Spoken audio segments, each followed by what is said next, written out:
তারপর হঠাৎ করে একদিন অনুভব করলাম বুকের বাঁ পাশে জমিয়ে রাখা কৈশোরের রঙিন সুখটা আর নেই।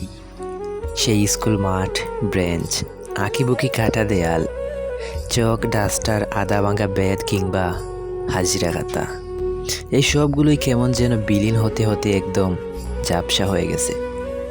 তারপর বুকের ভেতর জমতে লাগলো অন্যরকম কিছু, যার মুখোমুখি হইনি আগে, বুঝিওনি কখনো, কাউকে সাহস করে জিজ্ঞেসও করতে পারিনি।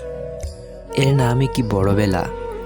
শুধু আন্দাজ করছিলাম কিছু তো একটা ঘটছে আমার মস্তিষ্কে। তারপর খেয়াল করলাম আমি সামান্য ব্যথায় আর কাঁদি না।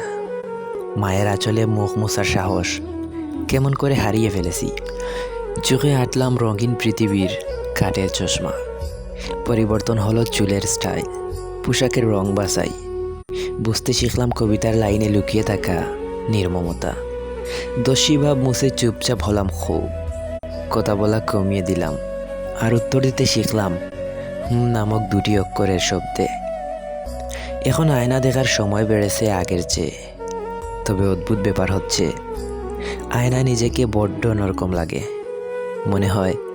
মনে হয় এই আমি তো সেই আমি নই।